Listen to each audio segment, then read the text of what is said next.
Well, hey folks, welcome back. Chris here again for Indaba Africa. Today, going to talk about alcohol and the alcohol ban in South Africa. Seems like I'm doing a lot of South Africa videos. Well, I can't help myself. The news coming out of South Africa is rapid and it's not all good. So today I'd like to talk to you a little bit about what's happening with the alcohol ban. Before I do that, a little self-promotion or promotion here for the Springboks. This is an older cap I have.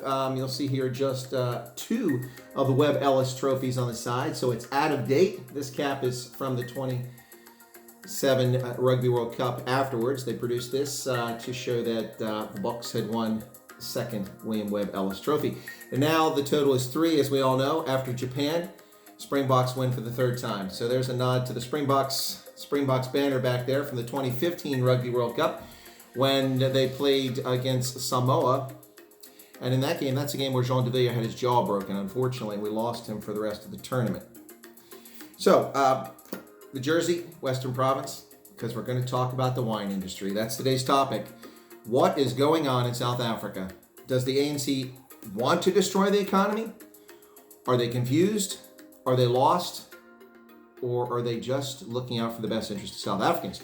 We'll talk about that, the impact of the wine industry in South Africa, and the impact of a ban being reimposed on the movement of alcohol, its disastrous consequences for South Africa's wine industry.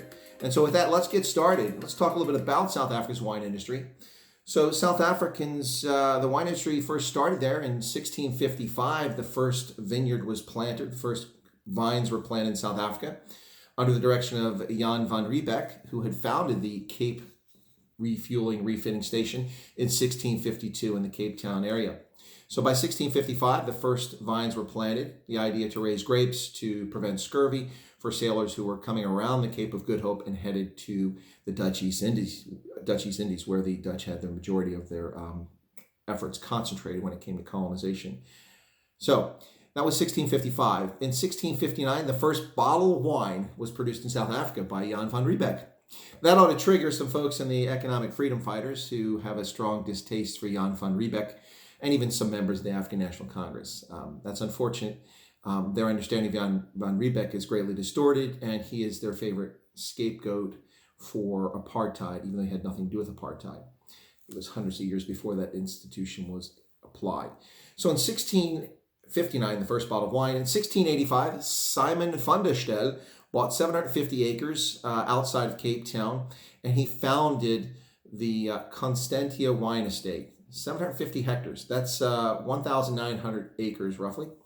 So that was the first wine estate founded in 1685.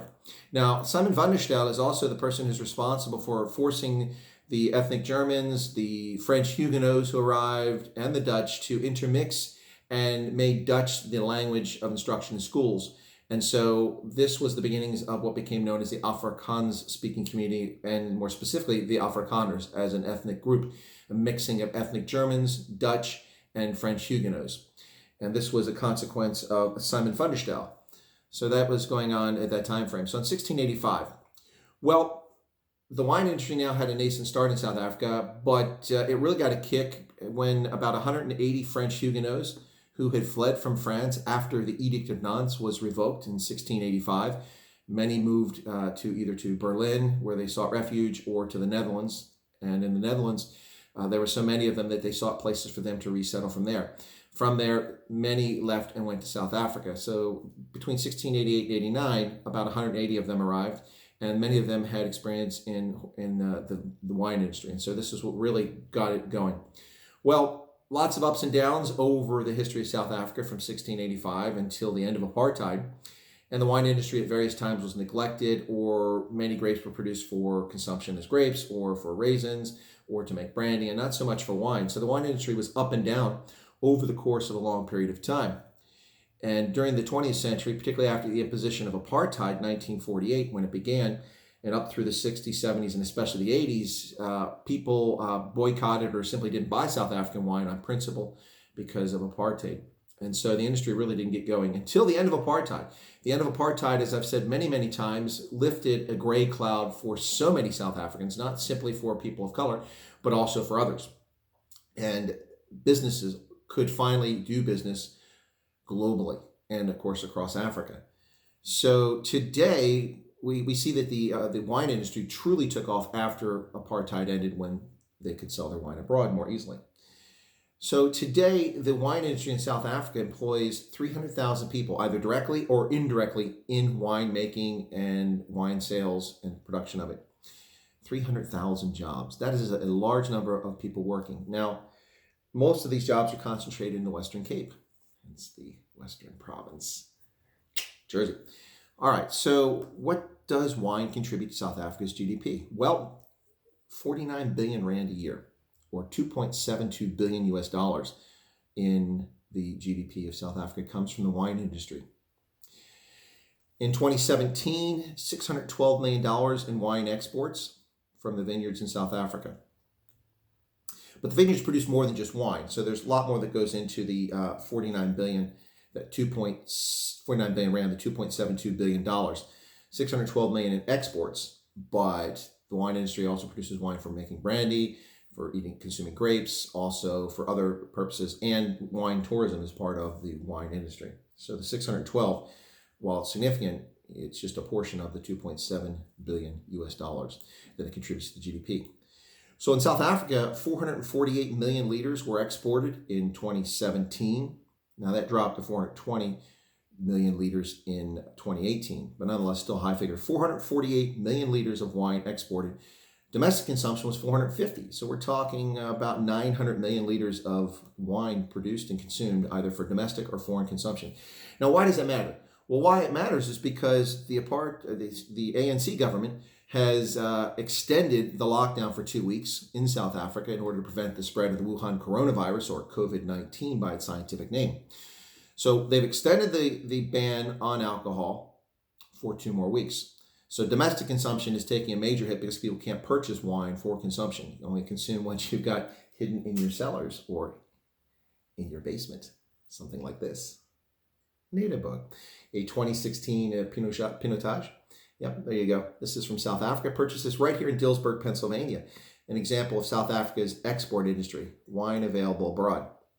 But it's not going to be for long, and I'll mention that in just a moment. So, why does it matter about domestic consumption? Well, that market is shut off for the next 2 weeks, and it has been already for 3 weeks. So that's over a month of domestic sales of wine constrained by the government. While the lockdown is understandable, and I get why that's taking place, the question now is, what about the impact on wine export? Well, with half of South Africa's wine being exported, what's the difference? Domestic consumers pay far less for their wine in South Africa than do those of us abroad who purchase South African wine. Global consumers pay, on average, 4 times the going price for South African wine. So this bottle of wine costs me probably 4 times as much as someone in the Western Cape would pay for the same wine. 4 times as much. That is a significant markup and shows a lot of faith and confidence in the quality and reliability of South African wine. Now, the quality is one issue, and that really isn't affected by the lockdown, we hope, but certainly the reliability of South African wine is something that comes into question now, and I'll talk about that in a moment. So 4 times as much. In addition, the wine tourism industry in the Western Cape accounts for 6 billion rand annually, or $333 million US. Now, having been one of those wine tourists and done one of these wine tours in the Western Cape after a colleague from the embassy in Pretoria had convinced me to join him when we went to Cape Town for a conference, I can attest that the wine industry tourism is quite interesting. It's fascinating. Even if you're not an alcohol drinker, it's a wonderful experience. And if you're not driving, it's even better experience. You have someone drive for you. So wine tourism is $333 million a year, or 6 billion rand of the total of 49 billion rand that it contributes to the GDP. So we're not talking about an insignificant amount of money here when it comes to the wine industry in South Africa. So before we get back to wine, just a moment here. Starbucks. All right, so where is wine produced in South Africa? Well, this is interesting. The vast majority of wine is produced in the Western Cape. Now, what is the Western Cape? Politically, the Western Cape is a Democratic Alliance country, the official opposition to South Africa, and the only province in the country ruled by any political party other than the African National Congress. Does that play a role here? Well, we will talk about that. So the wine industry is centered in the Western Cape and around places like Paarl, Stellenbosch, Constantia, and Worcester. These are the four of the major settlements in the area where wine is produced. And some of the top wines include Cabernet Sauvignon, Chardonnay, and Shiraz. Cape Shiraz, fantastic wine. If you're a wine connoisseur or you enjoy wines, Cape Shiraz is very good. So why are we talking about this? Well, the alcohol ban has been extended for 2 weeks. So as I mentioned, domestic consumption, flat, not going to sell wine for domestic consumption. But grapes have to be harvested, they have to be pressed. There are actions that have to take place in the vineyards to continue producing wine. You don't simply walk out and here's a bottle of wine. You have to grow the grapes, you have to prune the vines, you have to treat the soil, you have to take care of them, you have to harvest them, then you have to press, you have to produce, put them in bottles. Depending on the vintage, some are stored for longer, some are made available more quickly. So there is a process and a timeline to wine production, and it must be adhered to. The stay-at-home or lockdown is having a major impact on the production of wine, let alone the sale of wine. So this is something that matters greatly. All right, so on the 16th of April, Thursday, just a couple of days ago, the Minister for Cooperative Governance, now that's an interesting ministry, the Minister for Cooperative Governance and Traditional Affairs. Okay, you're going to recognize this name, Nkosazana Dlamini Zuma. Yes, Nkosazana Dlamini Zuma, NDZ, former African Union chairperson of the African Union Commission and ex-wife of disgraced former President Jacob Zuma, and also the person who in 2017 competed with Cyril Ramaphosa for leadership of the African National Congress and, of course, then selection as president of the country, and barely lost out to him by about 70 votes. So if about 35 people had changed their positions, we would be talking about President NDZ today, not President Cyril Ramaphosa. Yes, this perpetual politician, permanently employed by government, getting a paycheck, not in private sector, South African politician, NDZ, is yet again a minister for something. Minister for Cooperative Governance and Traditional Affairs. On the 16th, she announced that the prohibition on the transport of alcohol is once again in effect, in compliance with the 2-week extension on the national lockdown. The only exceptions to this are for hand sanitizer and industrial usage of alcohol. So that means that wine exporters cannot transport their wine from the vineyards to the port or airport for transport out of the country. Wow. Okay, so when the lockdown first took place on the 27th of March, the government announced the ban on the sale of alcohol and transport of alcohol. Well, owing to extensive lobbying by VinPro, that's the Vine Producers Organization, and others, they lobbied the government very hard to allow them to transport alcohol and undertake some minimal activities in the vineyards, such as pressing and other things to keep the wine production going. They were allowed to do this. But now that ban has been re-implemented. So what is the goal here?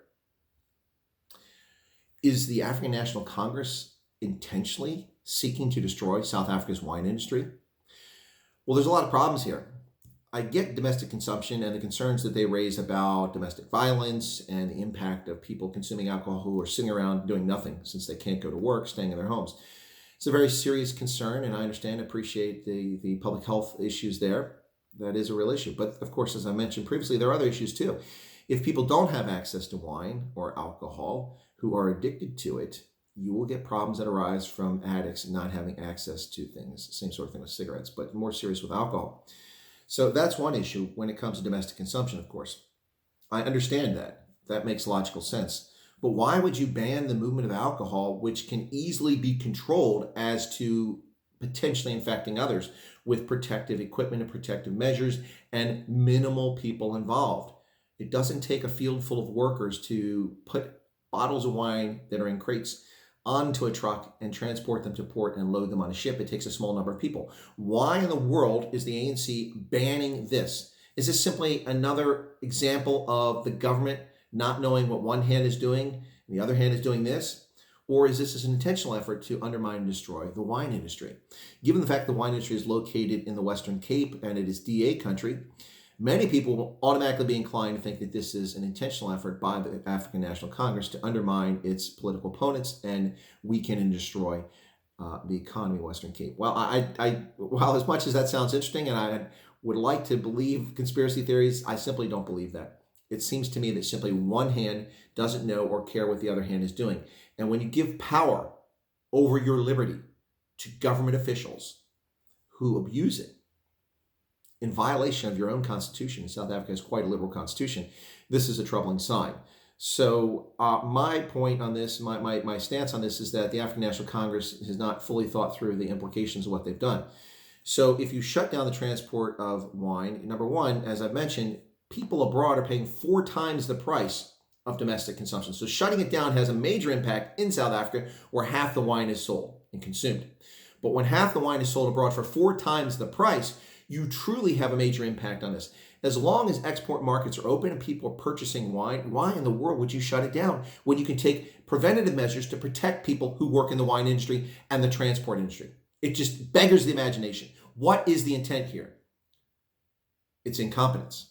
That would be my argument. So the impact of this is that South Africa is a reliable supplier of wines abroad. And once again, I show you this bottle of native beer right here. There you go. Buy that right here in central Pennsylvania. No ties to South Africa, but South Africa's wine and reputation are known. And it sells because people enjoy high quality wine from South Africa.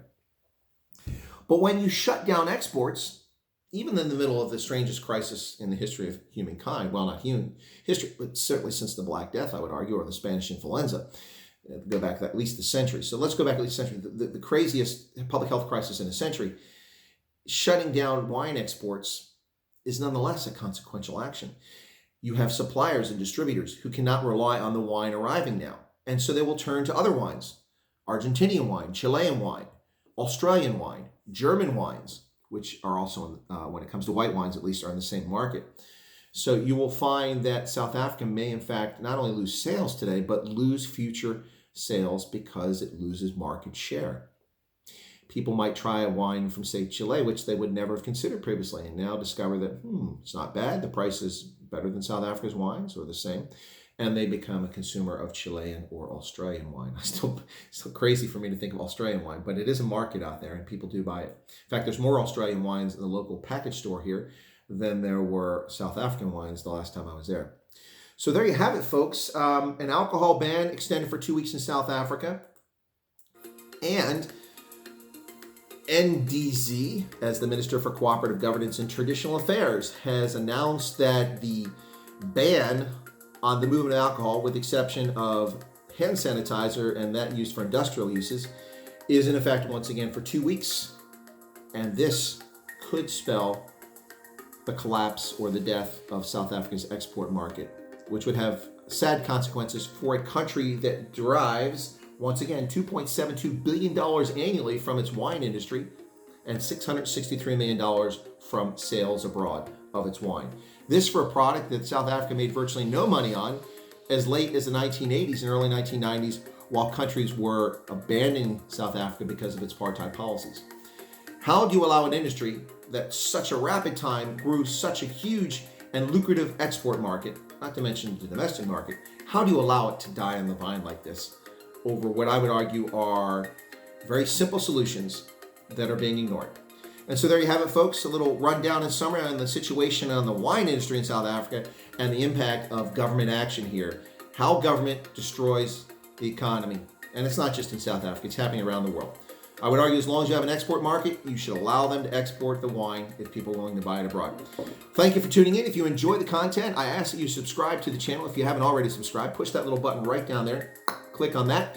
And just to the side of it, you'll see a bell icon. Click on the bell icon and press personalize so that you get an update every time I publish a new video or have a live stream. That'll give you a warning in advance so you know that it's coming if there's a live stream. If you have any comments or suggestions you'd like to add to the conversation, discussion, please feel free to put a little comment down there. I do listen to comments and I adjust my videos based on user or subscriber feedback. And finally, I ask that you push a like on there. Just push that little like button on the other side. If you enjoyed this video, likes drive subscribers and viewership to the channel. And the only way we get this information out there is if people subscribe to the channel and watch the content. So thank you very much. Hang in there. Despite the ban on transport of alcohol, South Africa is going to get through this one way or another. We're all in this together. Hang in there, folks.